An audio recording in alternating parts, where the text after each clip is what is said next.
closed session prior to this, so we will reconvene and we are going to start with the Pledge of Allegiance. And Bob, start us off. The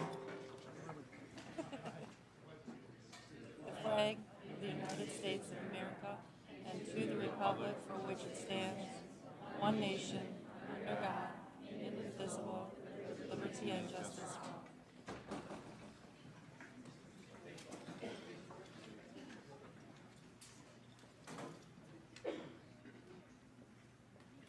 Welcome, everybody. Thank you for coming. Thank you, Bailene, for hosting. So we are going to into approval of our consent agenda. Number 4A, motion to approve consent agenda as presented. Anything that any of the board members would like to have removed to consider separately? Going once. All in favor say aye. Opposed? Motion passes. What's that? All right, moving on to number 5, student representation.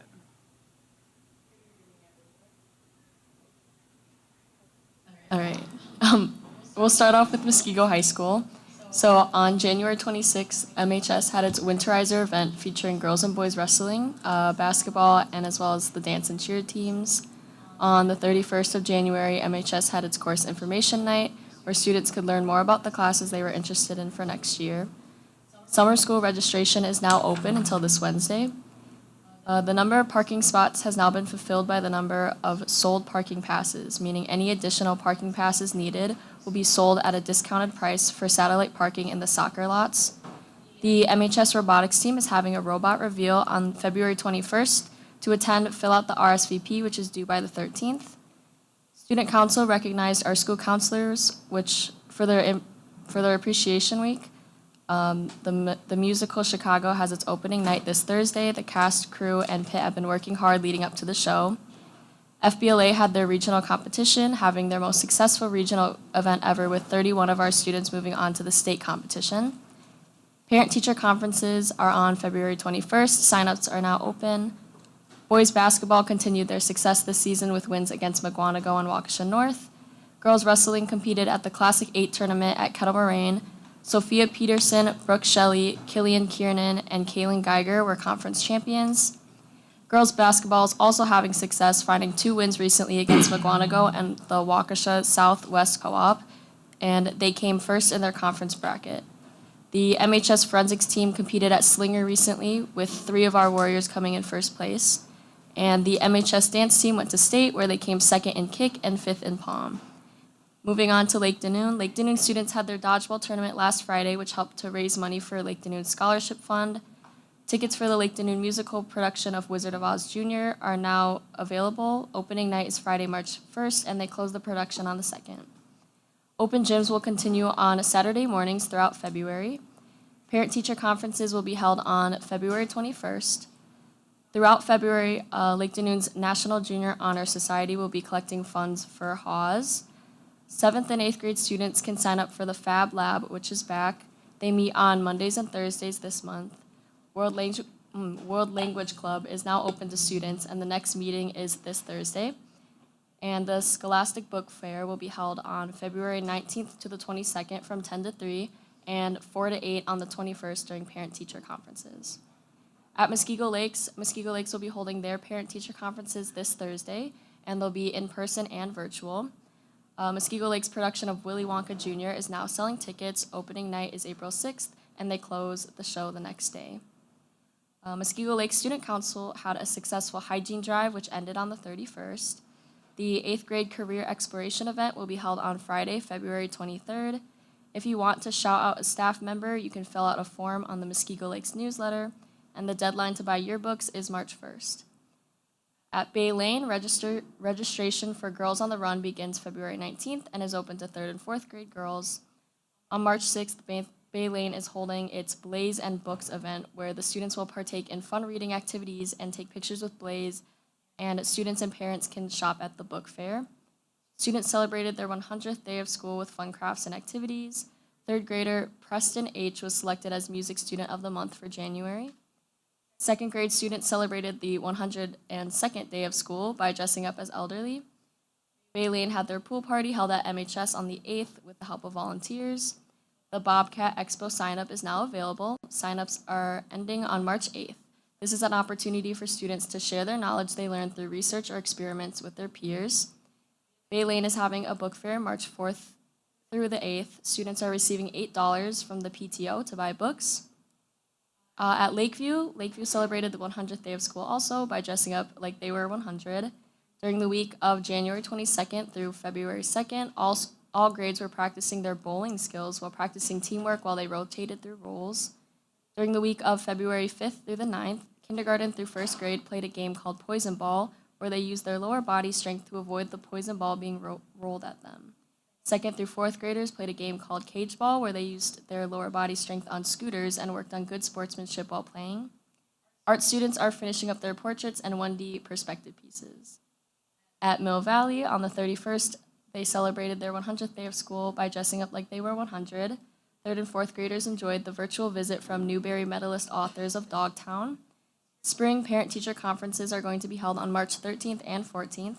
The after-school theater class was kicked off on the 31st of January. This Friday, Mill Valley is having a Cupid's Cafe from 8 to 9. Juice, donuts, and coffee will be served, and parents must stay with their children until the bell rings at 9 a.m. On Friday, February 2nd, students wore PJs to school and got to watch a fun winter movie with their buddy classes. And Mill Valley had their Kids Heart Challenge Assembly where they raised $19,066.56 for the American Heart Association. The 3 top classes won popcorn parties, and their top fundraiser was Fox from Mr. Smith's class. And that's all from me. Thank you. Hannah. Any questions for Hannah? Great report. Moving on to 6, Superintendent's report.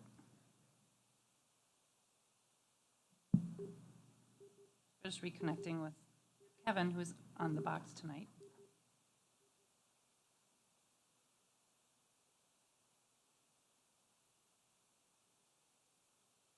It has not been a good technology evening.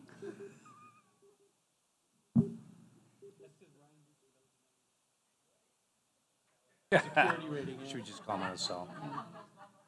Yeah. That's fine.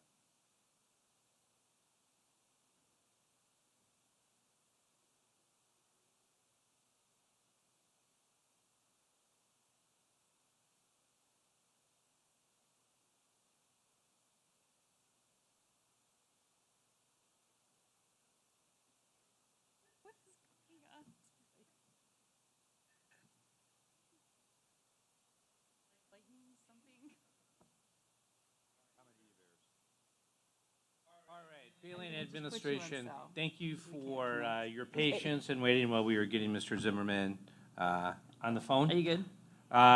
So we welcome the opportunity to hear a little bit more about the work that you've been involved in. And it looks like we have some students from Bay Lane that also are going to be joining us for the presentation. So welcome and thank you for joining us tonight. Yes, the students weren't coerced. They're here just because they want to hear about their school, which is really great. Thanks for staying. Okay, so welcome back to Bay Lane Elementary. I want to kick off the presentation with just some recognitions. Dr. Jakob was not able to be here tonight, but she and Miss Gibson really appreciate their music leadership, so I want to thank them. Carrie Hilgers and Allie Buckner worked really hard on the art displays that you see around.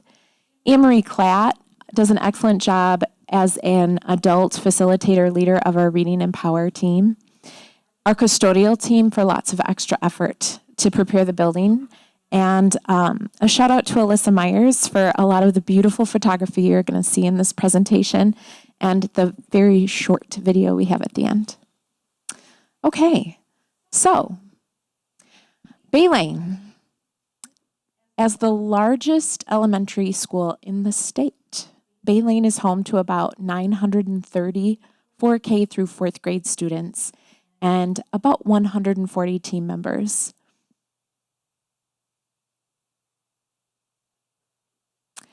BLE is a place where we believe in the power of our community, we learn with a mindset of growth, and we empower positive impact. Each day, we strive to achieve our mission of every student learning, growing, and succeeding. Over the past 2 years, our staff has worked together to create collective commitments that answer the question, how must we behave to create the school that will achieve our purpose?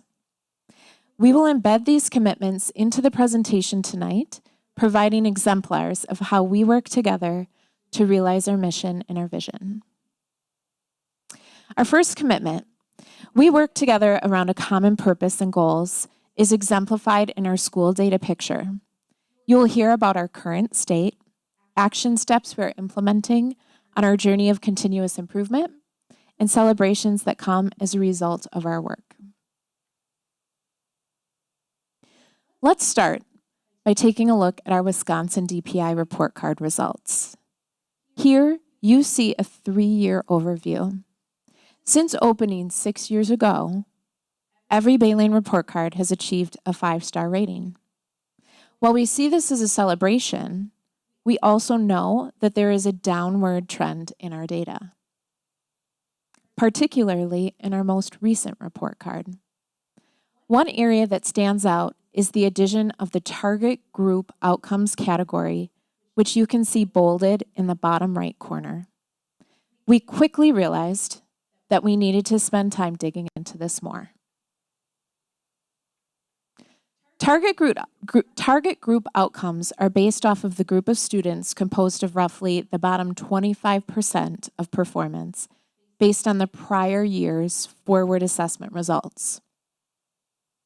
This year's report card is based on the academic performance of the students boxed in orange, last year's 4th graders.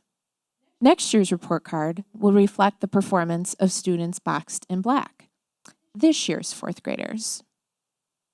The Wisconsin DPI states that this measure was designed with equity in mind to inform improvement efforts that will result in positive change for learners who most need it, while also improving outcomes for all students. To address the needs of our most vulnerable students, we created individualized learning plans that focus on achievement and emphasize growth. We also consider school engagement and attendance. Our school goal is reflective of this work, and every grade level has used universal screening data to identify a target group of students. Our goal states that by the end of the year, 100% of these students will demonstrate gap-closing growth in both literacy and math.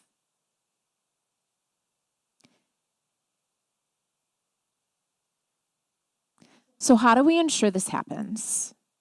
Our collective commitment of growing ourselves and each other is an essential component of the work that we are doing. Some high-leverage action steps we are taking include maximizing the power of our professional learning communities. To support data-driven conversations and actions, grade-level teams have aligned minutes of instruction and pacing of curriculum.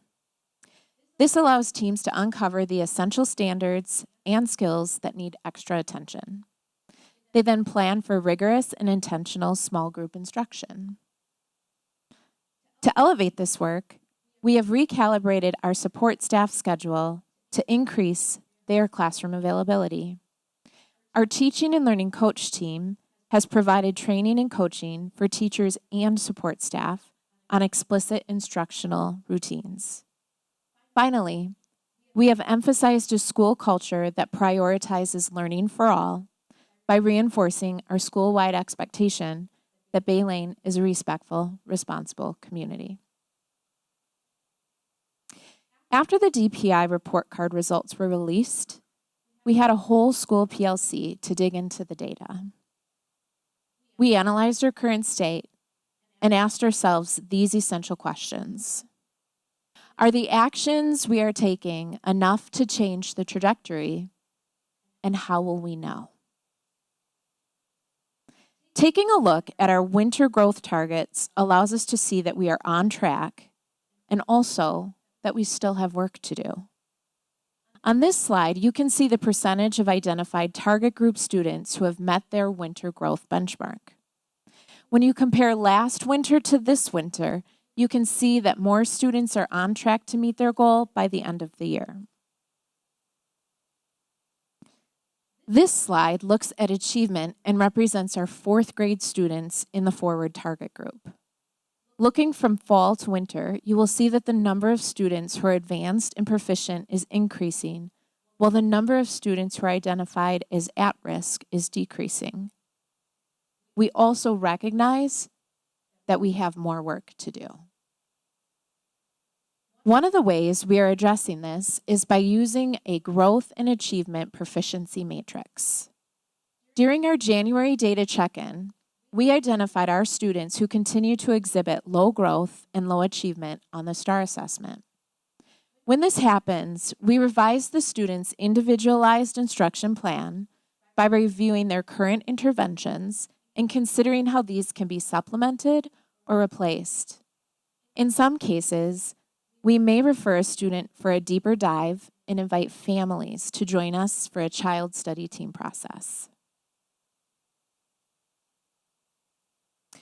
So we have talked a lot about target group students.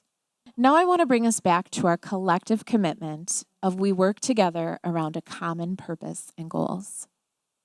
While our school goal is around target group students, our district mission is every student learning, growing, and succeeding. So as I shared earlier, DPI leans into research that indicates when the most vulnerable students are supported, all students will benefit. Our essential question asking if the changes we are making are enough to change the trajectory applies to the whole school. So let's take a look. Here is a whole school picture of students who met or exceeded their growth goal. In this slide, you can see a similar trend when comparing last winter to this winter.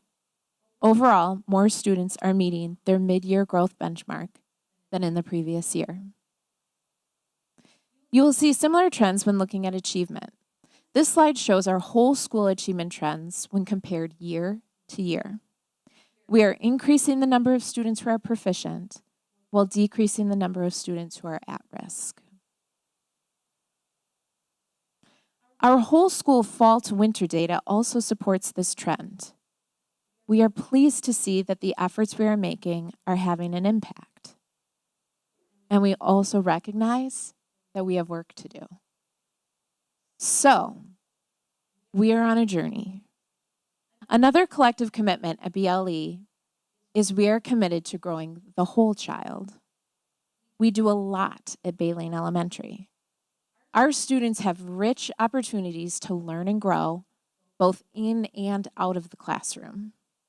I'm now going to turn the mic over to Josh Hoff, Associate Principal, so he can share more about that.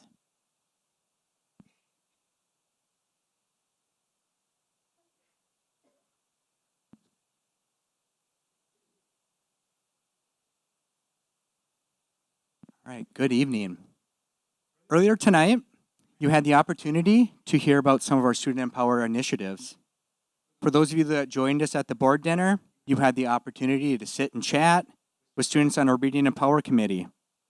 Those of you in the audience, let me introduce you to Chloe.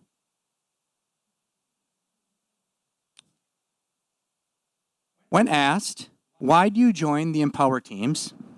Chloe didn't miss a beat and quickly responded, it is a good opportunity to use your voice.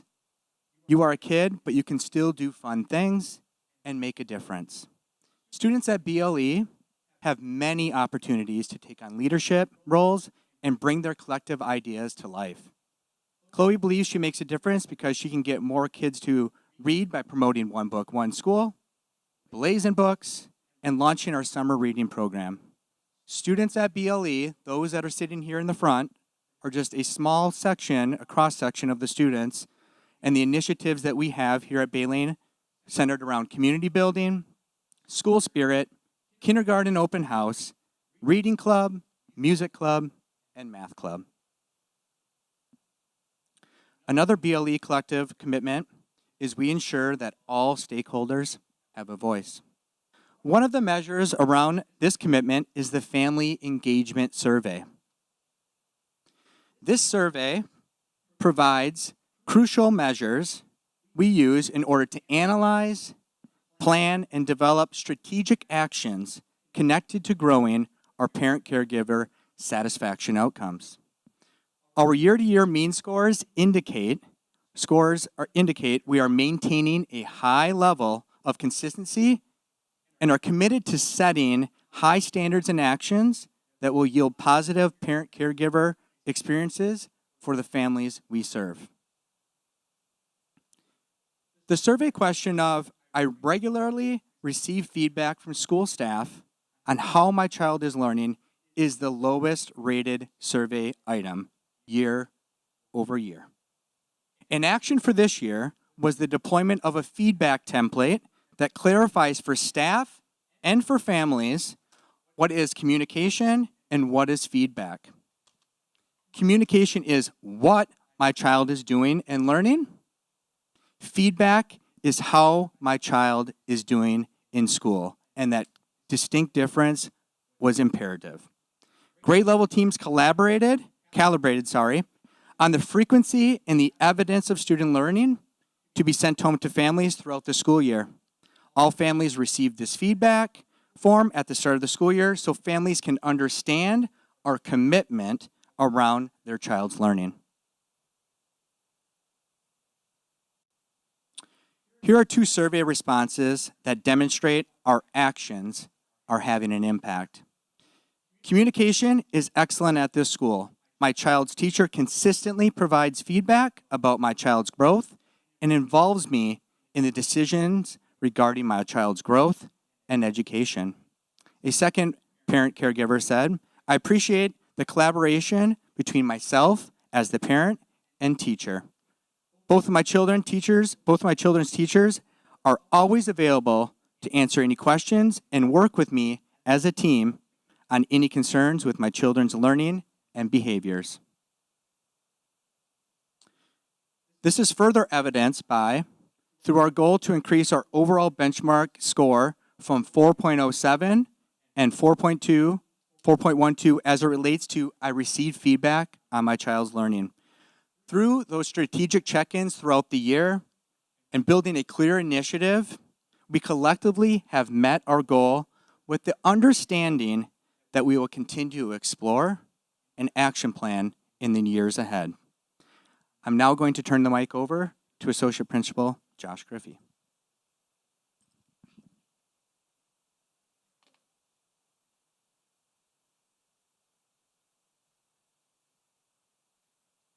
So let's talk about another collective commitment. We create a safe and welcoming environment. And one of the ways that we measure our progress with this commitment is through our student engagement survey. Students in 2nd through 4th grade have the opportunity to provide feedback on their experience as a Bay Lane Bobcat at the school level as well as at the classroom level. Some of our consistently high scores, my teacher cares about me. Learning is important at my school, speaks to the powerful impact that our staff has on the mindset of our young learners. And it highlights the impact of reinforcing a culture of learning at Bay Lane. While students show respect for each other at this school, continues to be an area for improvement and deeper understanding. So our data analysis indicated that a majority of our behavioral incidents occurred in our less structured settings, recess and lunch, which is supervised by our incredible support staff and is consistently a challenging area for our students.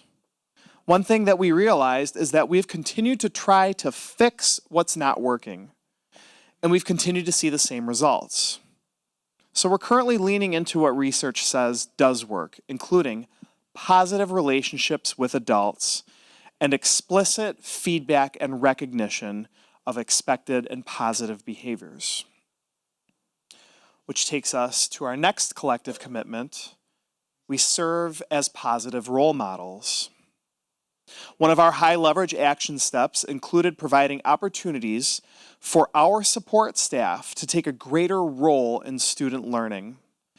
This has included empowering them to be the lead instructors of our playground and cafeteria expectations, as well as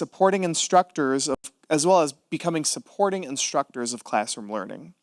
Relationships between our students and support staff have flourished with these initiatives.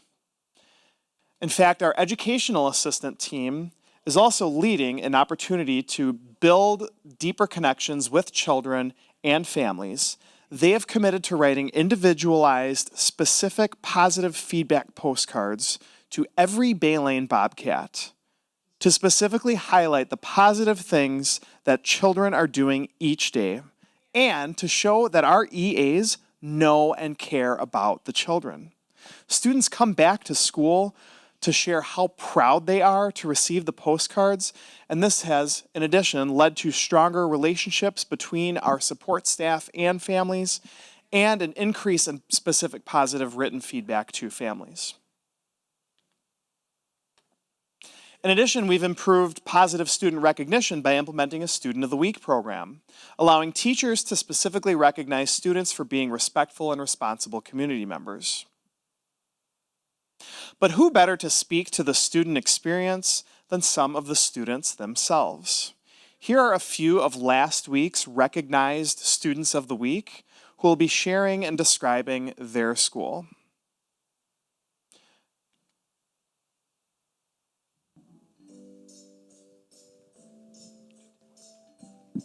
Special, exciting, fun, amazing, wonderful,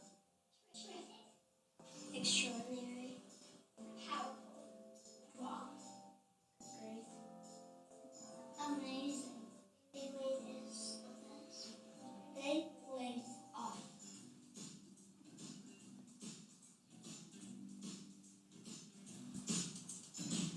We love Baylane! All right, I promised that the video was short. And that concludes tonight's presentation.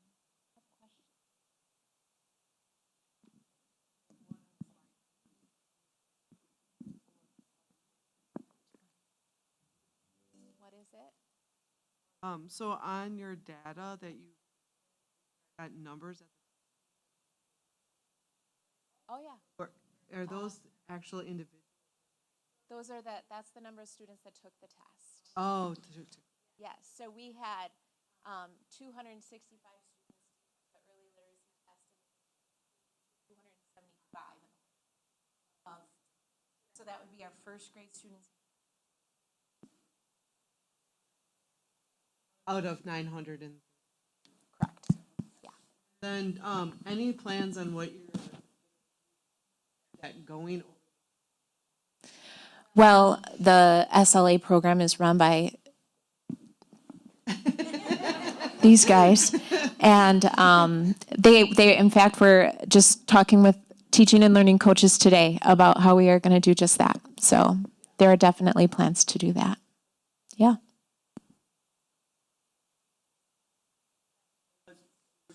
Looking at slide 18, and how do they determine the percentage? Which slide is it? This 18, one? that was two before the last one you were at. Two before. Well, even that one will work, because it's about the STAR goal. How do they determine percentage? Where does 100% lay in? Is that, So that's the number of students who have met their benchmark. okay, gotcha. Okay, so yeah, so we have had like 76% or 77% of our target group students meet their SGP goal, their I mid-year was thinking goal. of it a little backwards, so. Thank you for asking to clarify. We tried really hard to make it as clear as we could, but we understand when you don't live in it, it's confusing.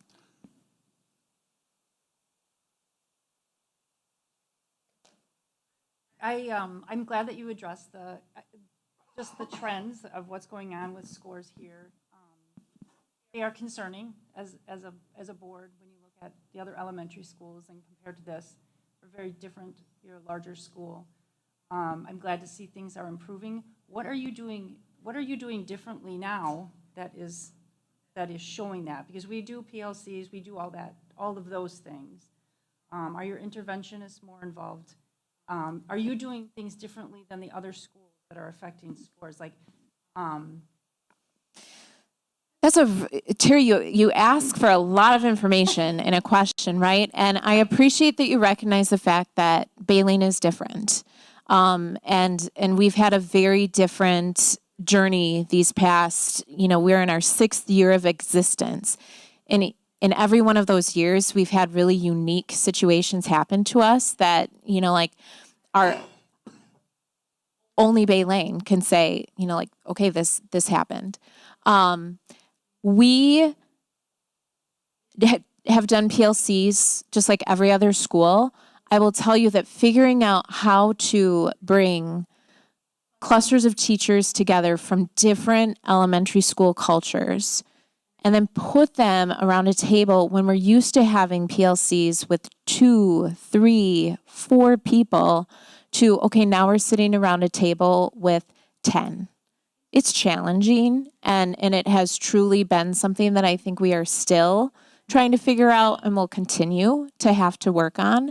I've in fact been working on connecting with some principals of other large elementary schools to, be able to share tips and tricks with what do you do with your big teams? What have you found works?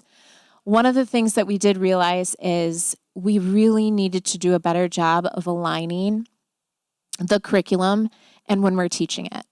And, different teachers were teaching different units, tweaking this here, changing this there. And we really needed to, in order to make a group of 8 to 10 people sitting around a table having a conversation about student data work, we all have to be in the same place at the same time with the same data and figure out how to make that tighter. So that is something that we are doing.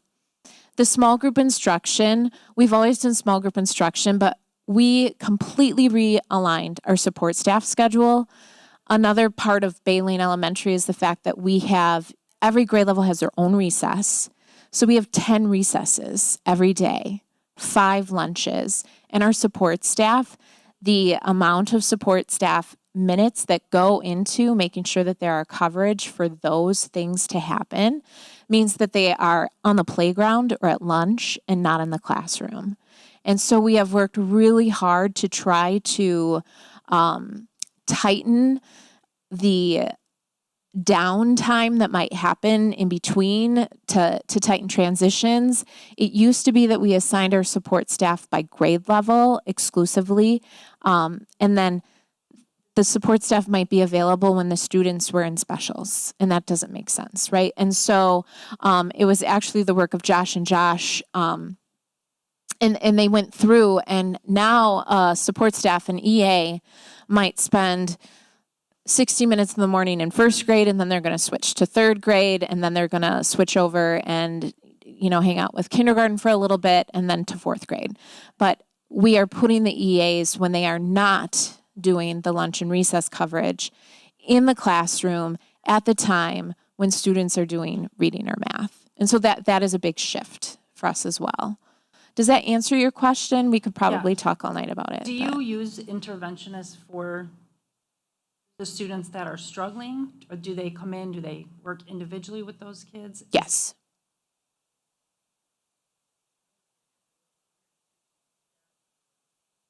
Calling them all together. That's Right here. right here. Right here. Yes. And actually, to be fair, Tracy, it was a whole school PLC, but it was our certified staff. So it was really only about 70 people. But yeah, we did it right here. Yeah.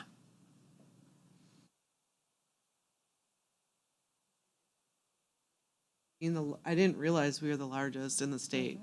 I didn't thought- either until I thought- started looking for more. That's impressive. Where are the big schools? Brookfield has, I think, Burleigh Elementary in Brookfield Second. is close. There's a couple further up north that are comparable, and I actually just connected with those principals recently via email, and we're going to try to set something up. Nice. So Yeah, I always thought Ronald Reagan School was pretty big, but no, must not be they're close. and they also go to 6th grade, so they don't have as many sections per grade level. And what I really want is a school that has 7 sections of, Right. like 7 third-grade teachers sitting around a table. How do we make that work? Yeah. Any other questions? Okay, thank you. Thank you, Baleen administration, and thank you, students and parents, for actually sticking around and noticed a few staff members that were here supporting the crew. So greatly appreciate your time tonight as we continue to engage in the meaningful work. Yeah, awesome.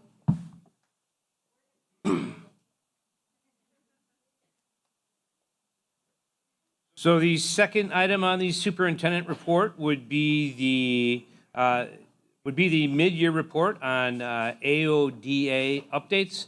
And we have our high school administration that's here tonight, Ms. Prokop, Mr. Dunbar, Mr. Irvine, and I see Mr. Roberts in the back row, the Bob Euchre seats back there. Yes. So Ms. I'm gonna- Prokop, Mr. Irvine, when you guys are ready, please feel free to begin. All right. Thank you for the time tonight for our mid-year drug-free board update. To start off, we'll talk about our canine searches. We do conduct canine searches monthly in partnership with law enforcement. Big shout out to Muskego Police Department. We are in a canine transition period right now, so we've actually only had 3 so far this year, so we will have some extras this spring to account for our typical total number of canine searches, which is 9. So far this school year, we've had 2 outdoor parking lot searches. From those 2 outdoor searches, we had 2 vehicle indications and no evidence from those indications.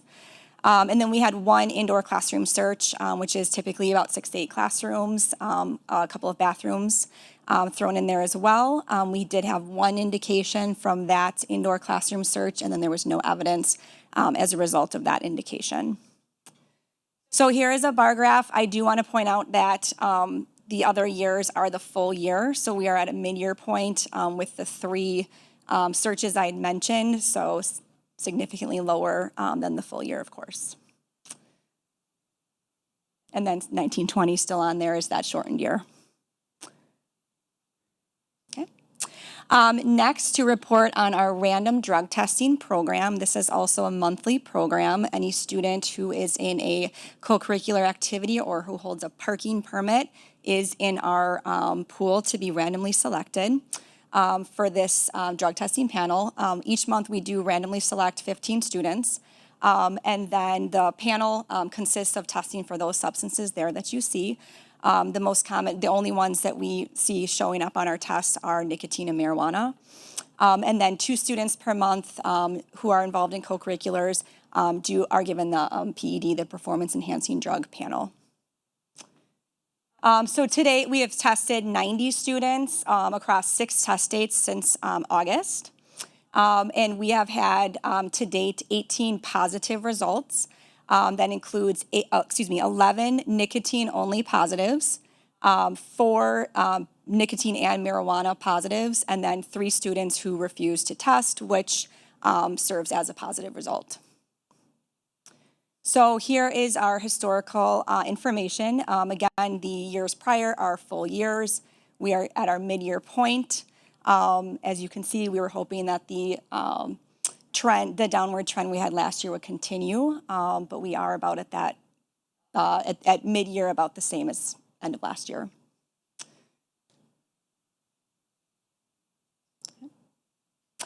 Just a few updates to our practices. We did share this out last year as well. One thing that we have done to help students make healthy decisions healthy decisions for students who have parking permits is the typically, or historically, I should say, the parking revocation was for 18 weeks, which is the equivalent of a full semester. We did create a reduction option program where students can earn their parking back after 9 weeks with 3 consecutive negative tests. So the student would opt in to be tested for 3 months in a row. And if they had 3 negative results, they could earn their parking back after 9 weeks instead of 18. This has been pretty successful. We currently have 4 students participating in this program, and it has been successful for them. So we are proud of those students for making healthy choices. Additionally, as a part of our behavior contract process for students who have had a suspension for an AODA violation, we have put a couple of pieces of support in for those students. We do have a parent meeting after every suspension for AODA violations, and there is an option where parents and guardians can opt their student into random searches, just as a preventative to make sure students are making good choices when coming to school each day. Additionally, they can opt into that monthly drug testing program where they wouldn't be randomly selected, but every single month they know that they would test. And again, it's just information for families to use to help their student make healthy decisions and help us have those conversations with students and families as well. So a few other efforts. We create educational opportunities for families, including messages and resources in our parent newsletter. Todd always does a phenomenal job each week having these messages to parents about having conversations with their students and continuing to ask questions to help have those conversations at home about choices. We share resources with families. As I mentioned, for every AOD violation, we do have a parent meeting. This is an opportunity where, as administrators and student services team members can sit around and help educate students and their parents, provide some resources and education. We also include vaping in our health curriculum. That's been in place for several years now. We do include nicotine in the random drug testing panel. That's been in place for several years as well. We also partner with an organization called Your Choice to Live. There's a program called Detour that is designed for young people, and so that is a program that we offer students who do have a AODA suspension. So we do cover the cost of that, and it's an education program. It provides education, but also resources for students as far as substance use. And there's a parent education piece to that too. We have had a series with Your Choice to Live in the Muskego Police Department around substance use that's been funded through some grant money. We have started using metal detecting wands, which has helped our efforts to conduct searches of students who around making choices about what they're bringing to school. That's made that a more efficient process for us. And then lastly, we have had random breathalyzing at school dances for some time now as well. Oops, sorry. And that's it. So any questions?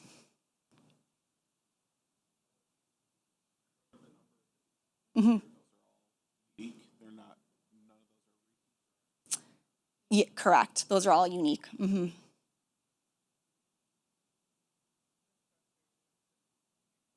Right? I mean, we're just not, for some reason,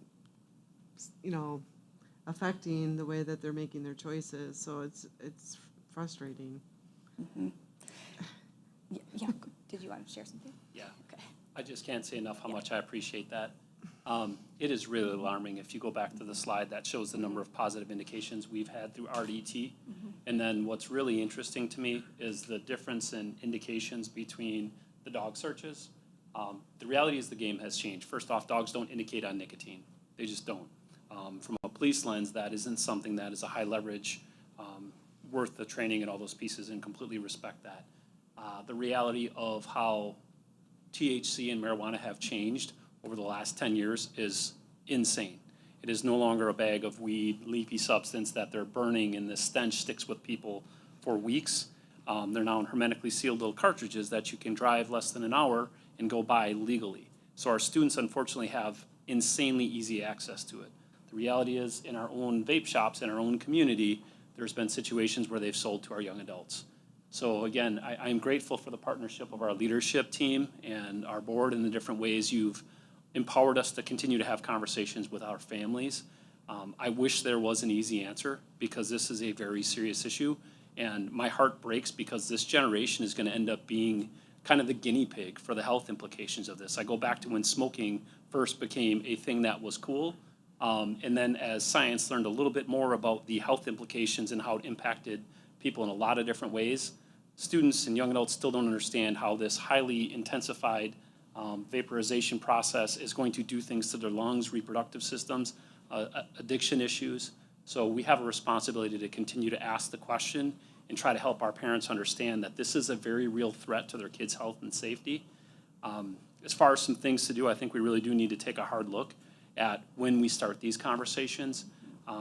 We ask students when they are in trouble, when did you first start utilizing this? And unfortunately, the reality is it's happening at a very early age.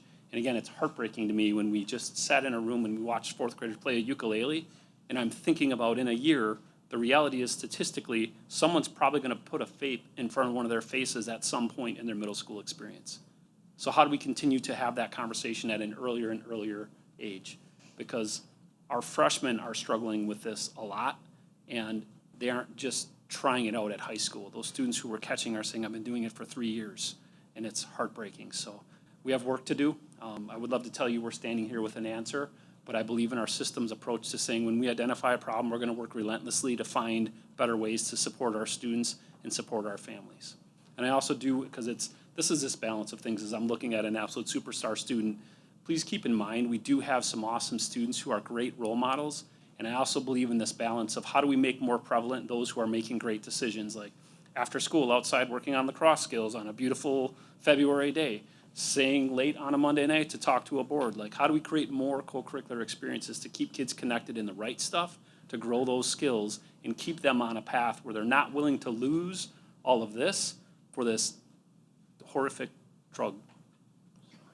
Well, I feel a lot of it is the addictive factor of it, and I don't know if kids realize how addicted they are to it, to reach out to their parents to say, I can't stop this. This is too hard for me to stop this. What can you do for that? You know, I just, that's the part. And the access thing just drives me nuts because they shouldn't even be able to get it, but yet they're getting it, so.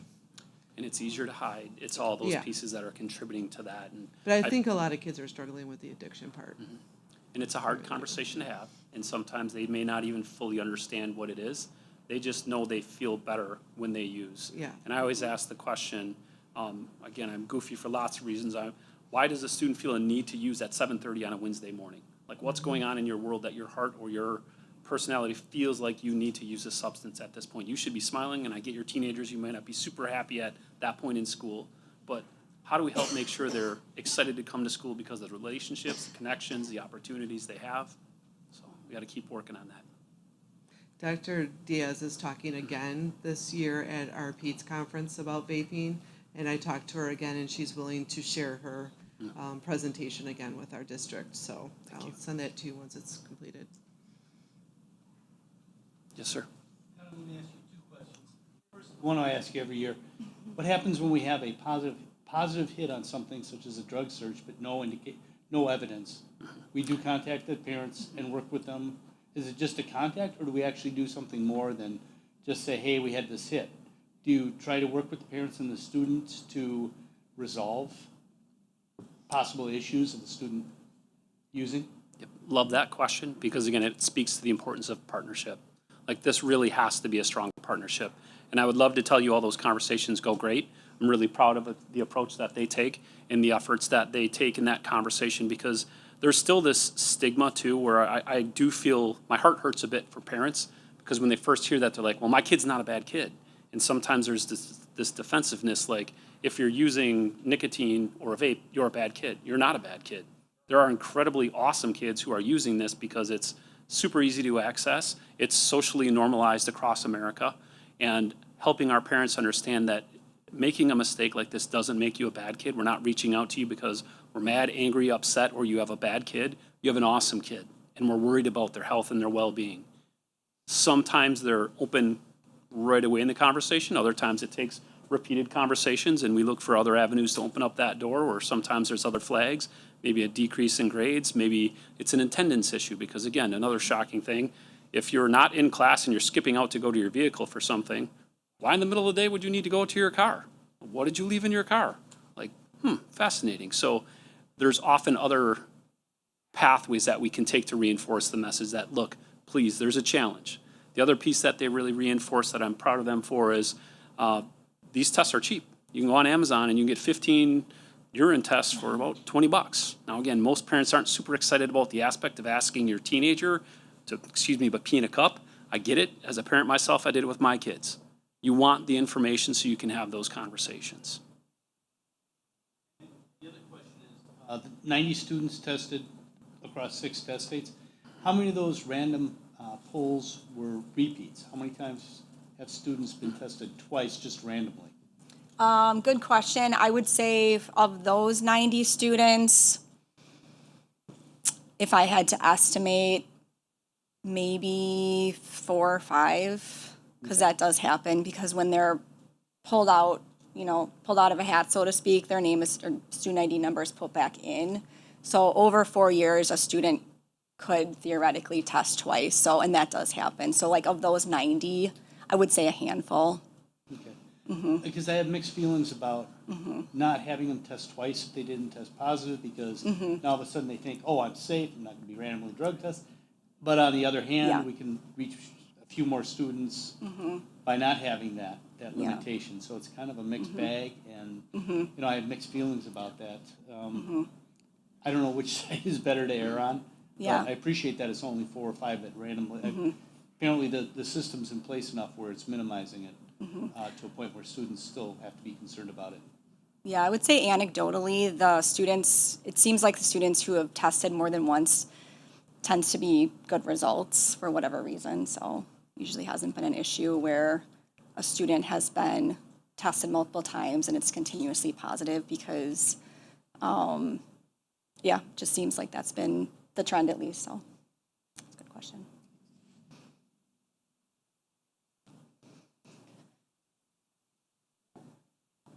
We really appreciate the continued support. Yeah. Thank you, MHS administration. I sent Ms. Prokop an email earlier today saying we all look forward to the day where we have 0 positives. Yeah. And with support and partnerships with students and families and staff and increasing engagement and co-curricular, we hope to get there. Yes, agreed. So thank you. Thank you. The last item on the superintendent report would be contributions to the profession. And as you open that up, you see that our very own Mr. Jeremiah Johnson, who is not with us tonight, he's actually at the Wasville Facilities Conference presenting on 4 different areas. So thank you to him for continuing to not only learn, but also share the amazing things that are happening here in our district to grow practices across our state. And that completes this superintendent's report. Thank you very much. Moving on to other reports. President report, the only thing that I would just mention is we did have, last Monday, we did meet with Representative Wickers and Redinger. I always want to say something. And we're going to continue to have those meetings annually or biannually. They'd like to meet with us twice. It just opens up communication. A lot of us have individual communications with them, and I think having everybody in one room works very well because we all hear the same answers, and we can ask questions, and we can go into some things a little bit more at depth. So we will be having them back again in spring time, some point before probably the end of the year, they said. So we will keep that going, and that's all I have. Other board member reports. Jason? Brett? WSB Delegate Assembly was a good convention overall, and we're finally back to pre-COVID numbers at the convention, so.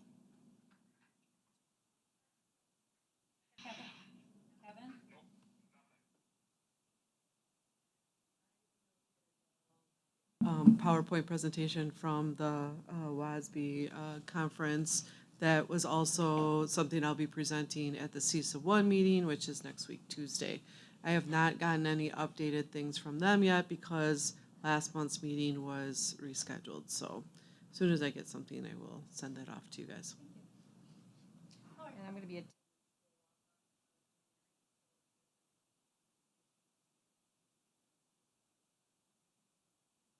Committee reports, Educational Services Committee.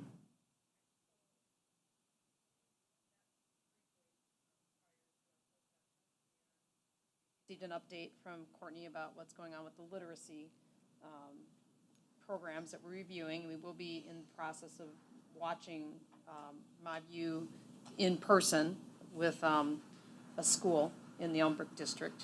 So that's going on.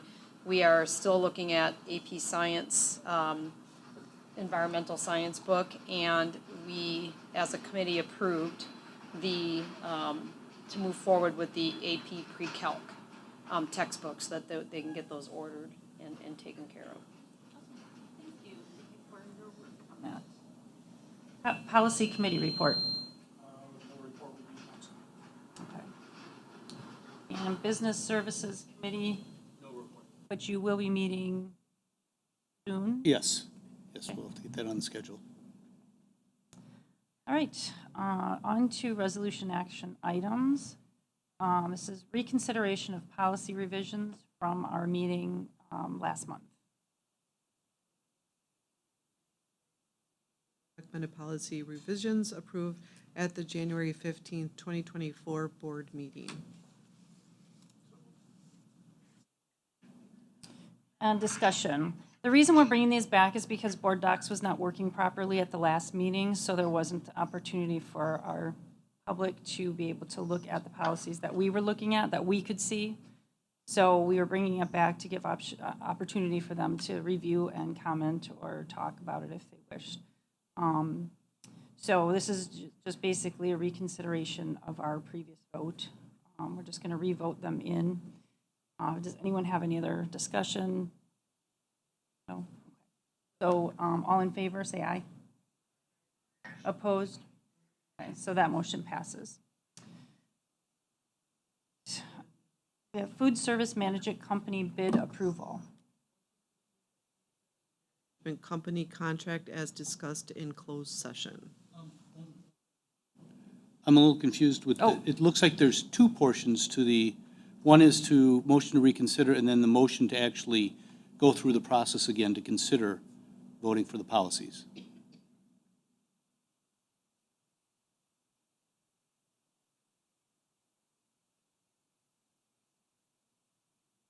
A is the reconsideration, and the B is, Oh, shoot, okay. I totally clicked on just B. I clicked on the big chunk. They didn't read that. I totally clicked on the big chunk and not. I just want to make sure we're doing it right, yeah, and okay. All right, anybody so has a now chance to motion speak. to approve as presented the policies for reconsideration from the January 15, 2024 board meeting. Thank you, Brett. Second, you're welcome. All right. Okay, so discussion. All in favor, say aye. Aye. Aye. Opposed? Okay. Now, All right, I'll reread that one. you don't have, yeah, so Okay. you don't, just as presented is fine. You don't have to read that massive. No, I was just paragraph. going to do the Yeah. motion to approve the Food Services Management Company No, contract. we got to as- go back to B, right? No, we just did voted Just, on? okay, Just did you it. want, you want Didn't that? we? Okay. Yeah. Okay. Yes. I have Jason as Brett as A, and then Jason and Brett for B. Yes. Okay. All right, so any discussion on that? Well, we voted On which it. item? Just- The food service? Okay. Okay. Because you just did that in Yes, person, we right? did, yeah. Okay. Yep. Yeah, you just brought All that to the right, we floor. just did motion, yeah, got it. Did the motion, it's on the floor. Is there any discussion for the food service management? All in favor, say Wait, aye. I don't have a motion yet. We didn't motion yet. I I'll just make the read it. motion. Motion and to then- I thought I approve. just heard somebody say it, so, We have to have. We a did A motion. and B, we're on C. I know, I swear. think when we jump back, I that's what- swear I heard you guys Yeah. do. No, first. I don't I have move one. that the board approve Daher as the district's food service management company beginning July 1st, 2024 and ending June 30th, 2025 with up to 4 or 1 minus 1 year renewals. I'll second that motion. Any discussion? All in favor, say aye. Aye. Aye. Okay, I'm going to D now. I swear I'm gonna click on it right All now. right, motion to approve the district's on-site health clinic vendor as presented in closed session. So moved. Discussion? All in favor, say aye. Aye. Opposed? Okay, motion passes. E, gifts, grants, and bequests. Motion to approve with thanks the following donations as presented. Muskego High School Robotics, $5,000 from Cam Tech Incorporated, $500 from John and Annette Thornton, $500 from Cinecast, or Cinecast, either way, $1,000 from Essential Industries, $600 from ASME. Then from Muskego High School Boys Basketball, $2,399.20 from the Muskego Boys Booster Club to offset holiday tournament team lodging expenses. The Muskego High School Football, $1,000 from the D3 Midwest Bowl Series LLC. Muskego High School Girls Soccer, $1,358.50 from the Muskego Warriors Soccer Booster Club to support additional team uniform apparel. Muskego High School Alpine Ski Team, $4,999.88 from Aaron Eschner, care of CNH Industrial. Muskego High School Choirs, $100 from John Baumgartner, $200 from Big Ben Vernon Lions Club. And then Muskego Valley, or Mill Valley Elementary, $3,586 from Champions is to be used towards the cost of a sidewalk for the school crossing on Hillendale Drive. So moved. Any discussion? Thank you. Thank you. Thank you. All in favor, say aye. Aye. Opposed? Motion passes. Point of order. Do we need a full board approval for the pre-calc AP, or is it just the recommendation? That would come next month. Next month, okay. Thanks. Always the meeting after, unless it's an emergency, but let's try to do it the following. Good. Moving on to discussion items, 2024-25 budget. Standing. And on to 10, there you are going to find financials, your personal information memo, and any other communication, miscellaneous business authorized by law. Anybody have anything? And 11, motion to adjourn. All in favor, say aye. Opposed? We are officially adjourned.